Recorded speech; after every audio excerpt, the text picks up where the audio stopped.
encontrou o Porto de Paranaguá para depois ser montada sobre um queijo no abismo. Tem mais de 50 metros de altura e é a maior ponte desse projeto. Esse arco que estão vendo embaixo da ponte não fazia parte do projeto original. Foi adicionado anos depois devido à carga dos trens estarem mais pesados. Ou seja, foi uma espécie de refúgio. Essa ponte São João Viaduto é uma versão considerada na velocidade da ferrovia. O passeio que fizeram esta manhã é considerado um dos mais belos feitos de trem do mundo. O quarto ciclo econômico que nós tivemos foi o ciclo da cidade de Alfares, São José dos Pinhais, Curitiba. Curitiba significa região com vários pinheiros, vários pinhões, entre outras cidades. Aqui nós temos a representação da serraria movida pela máquina a vapor, também conhecida como locomotive. Os motores a vapor foram os primeiros motores a serem inventados que fizeram parte da primeira revolução industrial do Brasil. Agora, pessoal, eu mostro para vocês uma das cenas mais tristes que aconteceu na escola do Paraná, a Guerra do Contestado. A Guerra do Contestado aconteceu nas antigas regiões entre Santa Catarina e o Paraná. Devido à construção da ferrovia que liga o Rio Grande do Sul até São Paulo, naquela época, como forma de pagamento, o governo pagou para a construção dessa ferrovia terras ao entorno da ferrovia, 15 quilômetros de cada lado, para eles coletarem a madeira, principalmente a madeira derrocada.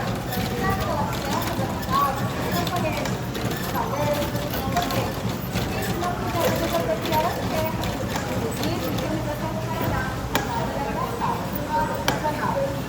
Utilizava o pilão para moer os grãos e cereais, os engenhos movidos a fruto animal, para boi e cavalo, utilizado para moer a cana de açúcar, o período da escravidão utilizado carros para fazer esse trabalho, os filtros, a vaquinha ordenhada oralmente. E assim se mostra chamado de motor. O motor também utilizado para moer os grãos e cereais, incluindo a argamassa. Porém, por deve ser feito normalmente na motor, utilizava a força da água.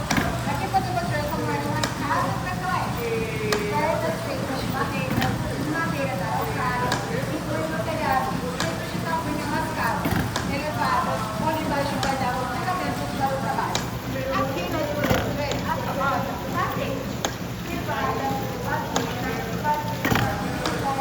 dependendo da região, eram chamados de naquela época, que ficavam curvados de fora da cidade. Como não havia papel higiênico, utilizava o sabugo, a palha, a folha de bananeira, entre outros para a higienização. Assim era a realidade daquela época. O quinto ciclo econômico que nós tivemos foi o ciclo do café. O café foi também muito importante na economia paranaense, mas infelizmente o ciclo acabou na noite para o dia. Como assim o ciclo inteiro acabava na noite para o dia?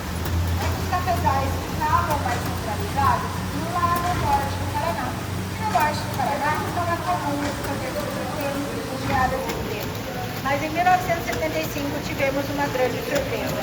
Após uma noite de um frio intenso, uma geada extrema que congelou a seiva das árvores e matou os cafezais daquela época, os fazendeiros decidiram migrar as suas plantações. Migraram para o milho, o trigo, a soja,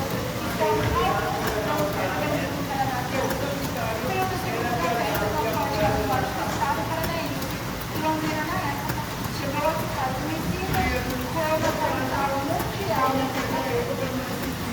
Finalmente, a representação mundial da África, onde também eram utilizados para a produção de cereais, trigo para fazer a farinha, e se utilizava a cota da água como força motriz. Então, eu coloquei para vocês como era o meio de trabalho durante a colonização do trabalho era braçal, ácido do canal. Quando era o animal, o nome da água, os lugares que chegaram a energia elétrica. No início da colonização do Paraná, a energia elétrica existe. Hoje nós temos energia elétrica. O nosso meio de trabalho foi totalmente diferente do geométrico. Como a energia elétrica é muito forte para vocês, a rádio foi muito característica da distribuição da energia elétrica.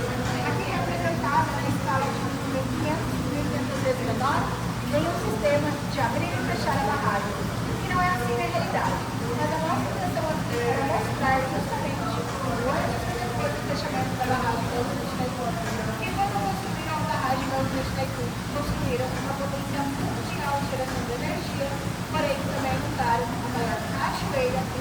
fazia uma, que eram as 7 quedas. A Rajivatina a gente tem que puxar, foi considerada a maior do mundo, não mais hoje, porque fizeram uma maior a China, continua sendo a maior menor, em fornecimento de energia. A binacional, porque ficou com o poder do centro do Uruguai, fica lá no Nova Iguaçu, 7 quedas de casa, a 150 quilômetros da cidade de Guarani. 7 quedas de casa, jogou muitos de cachoeiras. Eram 7 quilômetros.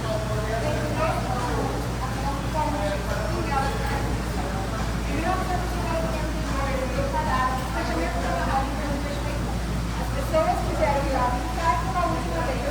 Isso acabou ocasionando um grande volume de visitação. E uma daquelas partes da ponte não alcançou a quantidade de pessoas que veio naquele dia e acabou se rompendo. As pessoas caíram nas correntezas e ocasionou aproximadamente 32 mortes.